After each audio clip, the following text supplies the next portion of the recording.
রহমান রহিম। সুপ্রিয় শিক্ষার্থী বন্ধুরা, তোমরা কেমন আছো?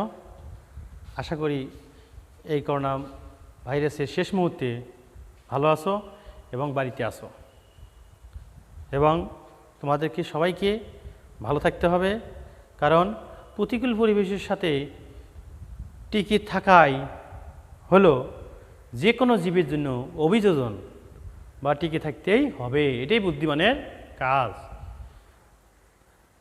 Collectorate public school and college কর্তৃক অনলাইন ক্লাসের যে ব্যবস্থা করেছে তা আমি আশা করি তোমরা সবাই বাড়িতে দেখো এবং বোঝার চেষ্টা করো, কারণ আমরা যে ইউটিউবে একটা চ্যানেল খুলেছি, তোমরা যখন তখন অর্থাৎ যে কোনো সময়ে তোমরা সার্চ দিয়ে দেখতে পারবা। আমি Mohammad Zahurul Islam, collectorate public school and college এর সহকারী শিক্ষক বিজ্ঞান। আজকে আমি তৃতীয় শ্রেণীর তথ্য ও যোগাযোগ অর্থাৎ অধ্যায় 11 নিয়ে আলোচনা করব। এখন একটু দেখো সবাই যে আজকে কিন্তু আমাদের পোস্টার পেপারে তোমরা দেখতে পাচ্ছ পাঠের শিরোনাম তথ্য ও যোগাযোগ। পাঠের শিরোনাম কি? তথ্য ও যোগাযোগ। তথ্য ও যোগাযোগ পাঠের শিরোনাম।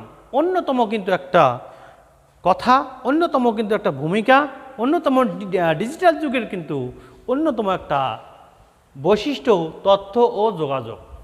এখন দেখো তথ্য ও যোগাযোগ। তথ্যটা কি? তথ্য হচ্ছে কোনো ব্যক্তি, বস্তু বা ঘটনা সম্পর্কিত জ্ঞান। কি হতে পারে? দেখো তাহলে আমাদের তথ্য তাহলে কোনো ব্যক্তি, বস্তু বা ঘটনা সম্পর্কিত জ্ঞান। এই তথ্য আমরা বিভিন্ন জায়গা থেকে পেতে পারি। খবরের কাগজের মাধ্যমে পেতে পারি, রেডিও, টেলিভিশন, মোবাইল ফোন ইত্যাদির মাধ্যমেও পেতে পারি। তাছাড়াও চিঠির মাধ্যমে যোগাযোগ করতে পারি। মানে কি, যে কোনোভাবে যোগাযোগ করার মাধ্যমে যে তথ্যটা পাই সেইটার নাম হলো তথ্য যোগাযোগের বিভিন্ন উৎস বা মাধ্যম। তাহলে আমাদের আজকে তথ্য ও যোগাযোগ পাঠ শিরোনামের শিকনফল হিসেবে পাওয়া গেছে তথ্য সম্পর্কে জানতে পারবে। 2 নম্বরের মধ্যে তথ্যের বিভিন্ন উৎস সম্পর্কে জানতে পারবে। 3 নম্বরের মধ্যে বলা আছে আইসিটি সম্পর্কে জানতে পারবে। কি সম্পর্কে? আইসিটি সম্পর্কে জানতে পারবে। 4 নম্বরের মধ্যে বলা আছে ইন্টারনেট সম্পর্কে জানতে পারবে। তার মানে বোঝার চেষ্টা করো যে তথ্য ও যোগাযোগ অধ্যায়ের শিকনফল হিসেবে আমি পেয়েছি বা তোমরাও পেয়েছো, তথ্য সম্পর্কে জানতে পারবে, তথ্যের বিভিন্ন উৎস সম্পর্কে জানতে পারবে, আইসিটি সম্পর্কে জানতে পারবে, ইন্টারনেট সম্পর্কে জানতে পারবে। এখন দেখো উপস্থাপনায় এগুলো ব্যাখ্যা করব, তোমাদেরকে একটু মনোযোগ দিতে হবে। এখন দেখো আমাদের উপস্থাপনায় তথ্য নিয়ে একটু আলোচনা করি। তথ্য বা ইনফরমেশন। তথ্য কি? তথ্য হচ্ছে কোনো ব্যক্তি, বস্তু বা ঘটনা সম্পর্কিত জ্ঞান। তথ্য হচ্ছে কোনো ব্যক্তি, বস্তু বা ঘটনা সম্পর্কিত জ্ঞান। ব্যক্তি হতে পারে, বস্তু হতে পারে, ঘটনা হতে পারে। যেমন তুমি তোমার বন্ধুর সাথে দেখা হয়েছে, হঠাৎ করে তোমার এক বন্ধুর খবর ইতিমধ্যে জেনেছো তার জ্বর হয়েছে বা মাথা ব্যথা হয়েছে। সেই বন্ধুকে তুমি জিজ্ঞেস করছো, বন্ধু অমুক বন্ধুর খবর কি, তার কি অবস্থা, তথ্যটা কি, কেমন অবস্থায় আছে? এইটা হলো তথ্য। এটা হলো কি হতে পারে? তথ্য। ব্যক্তি সম্পর্কে, বস্তু সম্পর্কে মনে করে ধরো তোমরা তোমাদের স্কুল থেকে শিক্ষা সফরে গিয়েছো। শিক্ষা সফরে যাওয়ার পরে বড় ধরনের একটা প্রাসাদ দেখেছো বা বিল্ডিং দেখেছো। এই বিল্ডিংটা ঐতিহ্যবাহী। এই বস্তুটা সম্পর্কে এসে তুমি তোমার পরিবারের নিকট ব্যাখ্যা করেছো যে আমরা এ যাবৎ যে বইয়ের মধ্যে পড়েছি এই জিনিসটি আমি বাস্তব দেখে এসেছি, এইটা হলো বস্তু। আর ঘটনা, তাহলে যে ঘটনা মানে যে কোনো সমস্যার সম্মুখীন বা বাস্তব বা পজিটিভ বা নেগেটিভ যাই হোক না কেন, এই ঘটনা সম্পর্কে যে তথ্য বা জ্ঞান অর্জন করা যায়, তাহলে তথ্যটা কি বোঝা গেছে? তথ্য হচ্ছে কোনো ব্যক্তি বস্তু বা ঘটনা সম্পর্কিত জ্ঞান। এই তথ্য হতে গেলে, তথ্য পেতে গেলে ব্যক্তি বস্তু বা কি ঘটনা সম্পর্কিত জ্ঞান হতে হবে। সম্পর্কিত জ্ঞান, তাহলে বুঝতে পারছ তথ্যর মধ্যে তিনটি কথা মনে রাখতে হবে: ব্যক্তি বস্তু ঘটনা, ব্যক্তি বস্তু ঘটনা। তাহলে তোমার তথ্য কাকে বলে বলতে পারবে।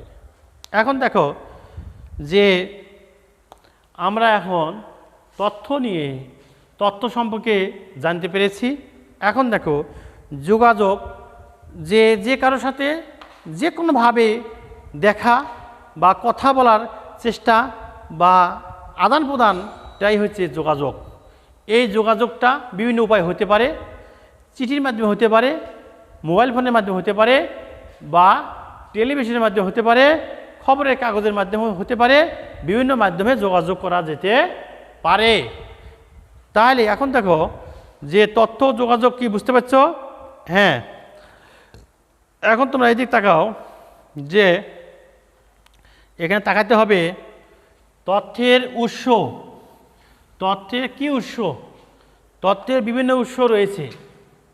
তথ্যের বিভিন্ন উৎস রয়েছে। তথ্যের বিভিন্ন উৎস,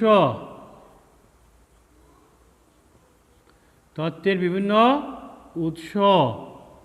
এখন দেখো তথ্যের বিভিন্ন উৎসর মধ্যে কি আছে দেখো।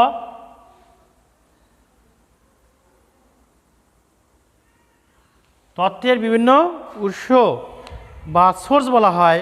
তথ্যের বিভিন্ন উৎস থাকতে হতে পারে, যেমন টেলিভিশন হতে পারে, রেডিও হতে পারে, খবরের কাগজ হতে পারে, এমনকি বইও হতে পারে। তথ্যের চারটি উৎসের নাম লিখো। তথ্যের চারটি উৎসের নাম লিখো। তাহলে তথ্যের বিভিন্ন উৎসের মধ্যে রয়েছে, তাহলে কি কি? টেলিভিশন, যাকে বলা হয় টিভি, টেলিভিশনের সংক্ষিপ্ত রূপ হলো টিভি। তারপরে কি? রেডিও, তারপরে কি? খবরের কাগজ এবং বই, এগুলো কিন্তু ইত্যাদি, এগুলো কিন্তু তথ্যের বিভিন্ন উৎস।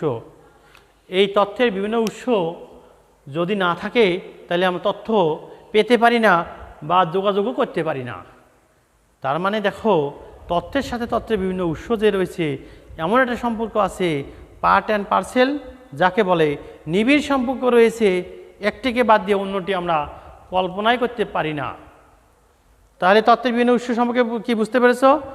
তাছাড়া রেডিও, টেলিভিশন, খবরের কাগজ এগুলো হচ্ছে তথ্য সরবরাহের মাধ্যম বা মিডিয়া। তাহলে এছাড়া কি? রেডিও, টেলিভিশন, খবরের কাগজ এগুলো হচ্ছে তথ্য সরবরাহের মাধ্যম বা মিডিয়া। এগুলো কিন্তু আমাদের সম্পর্কে জানতে হবে। এখন দেখো তো এখানে দেখো যে এই তথ্য, এই ডিজিটাল যুগে তথ্য পেতে কিন্তু আমাদেরকে কিন্তু অনেক পরিশ্রম করতে হয় না। কারণ এই তথ্য আমরা বিভিন্ন উৎস থেকে পেতে পারি। অন্যতম একটা উৎস রয়েছে গুগল মামা যাকে বলা হয়। গুগল মামাকে আমরা যেভাবে প্রশ্ন করব সেভাবেই উত্তর দিবে। তুমি যদি যুক্তরাষ্ট্র বা যুক্তরাজ্য বা বিশ্বের যে কোনো প্রান্তের যে কোনো তথ্য সম্পর্কে জানতে চাও, গুগলে ঢুকিয়ে সার্চ বারে লিখে সার্চে চাপ দিলেই সরাসরি তোমার কি অ্যান্ড্রয়েড ফোনে চলে আসবে বা কম্পিউটারে বা ল্যাপটপে চলে আসবে। তাহলে এখন আমাদের প্রশ্ন হলো, প্রযুক্তির উন্নতির ফলে আমরা আজকাল ইন্টারনেটের মাধ্যমে অনেক তথ্য পাচ্ছি। ইন্টারনেটের মাধ্যমে। তাহলে এখন প্রশ্ন হলো ইন্টারনেট কি? যেহেতু তোমরা ছোট, তাহলে ইন্টারনেট কি? ইন্টারনেট হচ্ছে বিশ্বের বিভিন্ন প্রান্তের এক কম্পিউটারের সাথে অন্য কম্পিউটারের যে সংযোগ তাকে ইন্টারনেট বলে। ইন্টারনেট তাহলে কাকে বলে? ইন্টারনেট হচ্ছে বিশ্বের বিভিন্ন প্রান্তের কম্পিউটারগুলোর সংযোগকে বলা হয় ইন্টারনেট।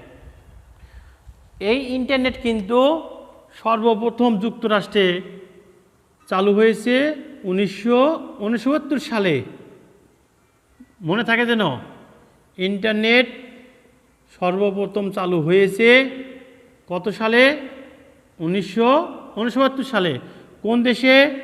যুক্তরাষ্ট্র।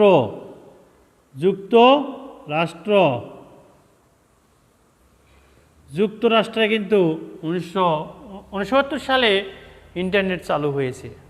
কিন্তু ইন্টারনেট শুধুমাত্র যুক্তরাষ্ট্রেই চালু হয়ে শেষ হয়নি, আস্তে আস্তে সব দেশেই ছড়িয়ে পড়েছে। যেমন বাংলাদেশে এই যে ইন্টারনেটটা চালু হয়েছে কত সালে বলতে পারবে কেউ? দেখো, 1996 সালে। কত সালে?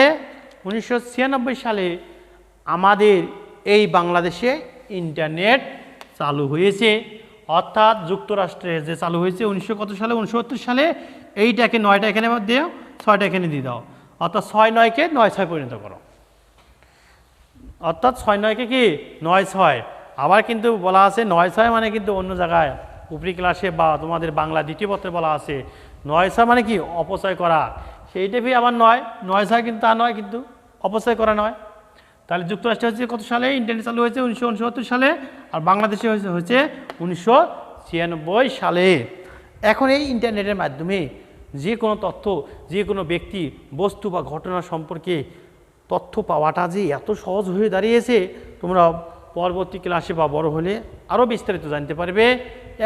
তুমি নিমিষেই 1 সেকেন্ডেই তুমি যুক্তরাষ্ট্র সম্পর্কে, যুক্তরাজ্য সম্পর্কে কী সম্পর্কে জানতে চাও, কোন বিখ্যাত ব্যক্তি, কোন বিখ্যাত বস্তু বা কোন বিখ্যাত ঘটনা সম্পর্কে জানতে চাও, সার্চ বারে সার্চ দিলেই সরাসরি চলে আসবে।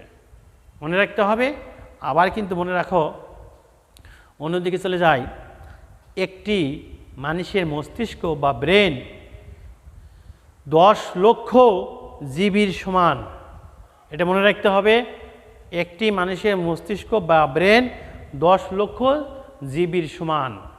তার মানে কি 1 জিবি সমান কত হয়? 1024 মেগাবাইট।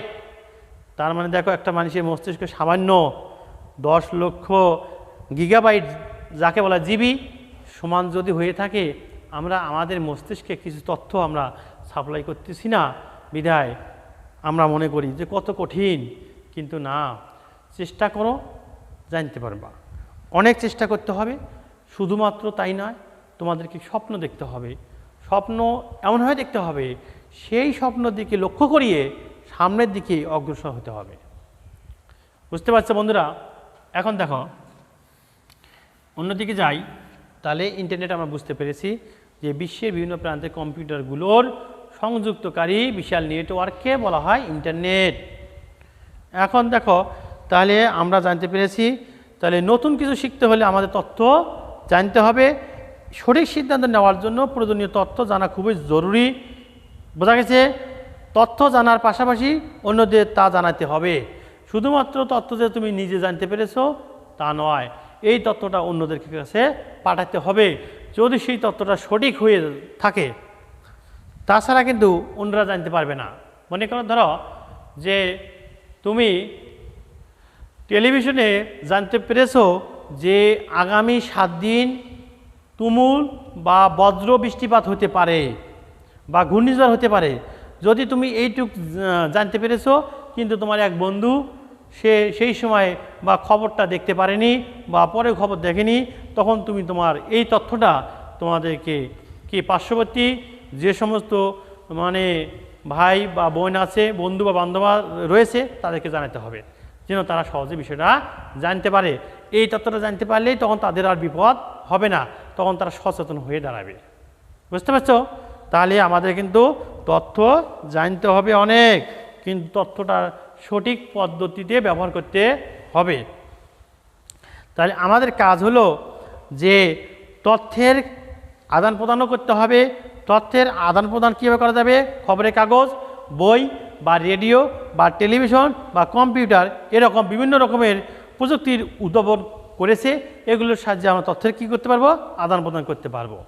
যেমন একটা সহজ উপায়, তোমরা তোমাদের বাসায় দেখেছো যে ফোন বা মোবাইল ফোন, তুমি যদি বা তোমার পরিবারের সদস্যদের কেউ যদি ঢাকায় বা যুক্তরাষ্ট্রে বা বিদেশে কথা বলতে চায়, 1 মিনিটেই কথা বলা যায়। অর্থাৎ সেখানে যদি আমরা বাস্তবভাবে যোগাযোগ করতে চাই, অনেক সময় লেগে যাবে, অনেক সময় লেগে যাবে। কিন্তু দেখো মোবাইল ফোনের কিন্তু তার নেই, তারবিহীন একটা যন্ত্র, কোনো কিছু নেই, তারপরেও কিন্তু আমরা তথ্য কিন্তু যে কোনো মুহূর্তে পাঠাতে পারি, যে কোনো মুহূর্তে আমরা পেতেও পারি।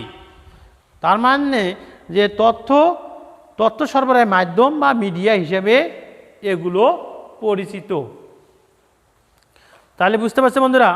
হ্যাঁ, আশা করি তোমরা সবাই বুঝতে পেরেছো। এখন উপরি ক্লাসেও কিন্তু এই যে এগুলোই বলা আছে, যেমন উপরি ক্লাসে অর্থাৎ 5ম শ্রেণীতে বলা আছে আমাদের জীবনে তথ্য।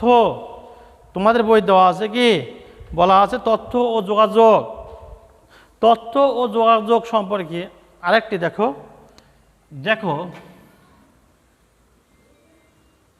তথ্য ও যোগাযোগ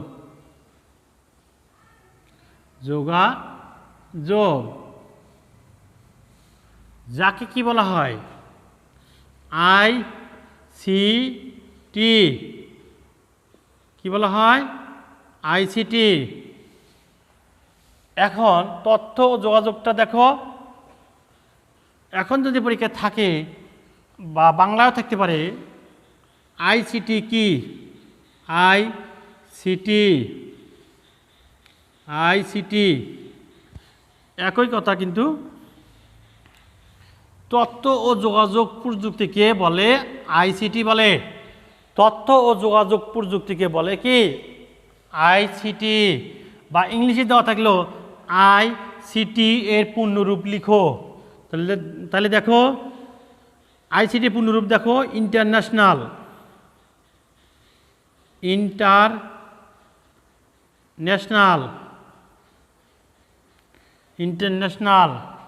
সিতে কমিউনিকেশন, COMMU, কমিউনিকেশন, TION। দেখো ইনফরমেশন মানে তথ্য, কমিউনিকেশন মানে যোগাযোগ। International communication AND technology, TECH, no, GYG। তাহলে ইন্টারন্যাশনাল কমিউনিকেশন অ্যান্ড টেকনোলজিকে কি বলে? আইসিটি বলে। বা আইসিটি এর পূর্ণরূপ লিখো, পারবা না? হ্যাঁ পারবা। বানানটা সিলেবল, অর্থাৎ শব্দাংশ ভেঙে ভেঙে বানান করবা। এই বানানগুলো মনে হয় অনেক বড় শব্দ, ভয় লাগতে পারে, কিন্তু না, বাস্তবে তা নয়। তোমাদেরকে কিন্তু কি করতে হবে? তোমাদেরকে কিন্তু অবশ্যই মনে রাখতে হবে, ভেঙে ভেঙে বানান করতে হবে। International communication and TECH, technology. অর্থাৎ ইন্টারন্যাশনাল মানে কি? আন্তর্জাতিক। কমিউনিকেশন মানে এখানে ইন্টারন্যাশনাল হবে না, এটা হবে ইনফরমেশন।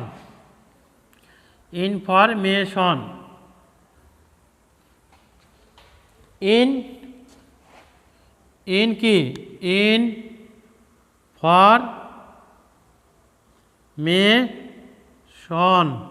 ইনফরমেশন মানে কি? আইতে ইনফরমেশন, সিতে কমিউনিকেশন অ্যান্ড টিতে টেকনোলজি, তথ্য ও যোগাযোগ প্রযুক্তি। এখন যদি বলা হয় আইসিটি কাকে বলে? ইনফরমেশন কমিউনিকেশন অ্যান্ড টেকনোলজিকে কি বলে? আইসিটি বলে। বা আইসিটির পূর্ণরূপ লিখো, তাহলে information communication and technology. Information মানে কি? তথ্য। কমিউনিকেশন মানে যোগাযোগ। অ্যান্ড মানে এখানে অর্থ হয়েছে ও, এবং আর টিতে হচ্ছে টেকনোলজি। টেকনোলজি মানে প্রযুক্তি। তথ্য ও যোগাযোগ প্রযুক্তিকে বলে কি? বাংলায় বলে আইসিটি, ইংলিশেও বলে আইসিটি। এর যদি পূর্ণরূপ চাই তাহলে এইটা দিবা। Communication, information. ছেলে বল ভেঙে ভেঙে বানান করতে পারলে খুবই সহজ হয়ে দাঁড়াবে। তাহলে বুঝতে পারছো বন্ধুরা? হ্যাঁ, এখন একটু দেখো, তাহলে তোমাদেরকে আমি যে পোস্টার পেপারে শিখন ফল হিসেবে যেগুলো দিয়েছি এগুলো কিন্তু আমি অলরেডি কিন্তু আলোচনা করেছি। আশা করি বুঝতে পারছো। এখন তোমরা বাড়ির কাজ লিখে নাও। কৃষিকাজ, বাড়ির কাজ। বাড়ির কাজ লিখে নাও, সুন্দর করে লিখে নাও, সুন্দর করে লিখে নাও বাড়ির কাজ। তথ্য কাকে বলে? তথ্য কাকে বলে? 2 নম্বরে লেখো যে তথ্যের বিভিন্ন উৎসের নাম লিখো। তথ্যের বিভিন্ন উৎসের নাম লিখো।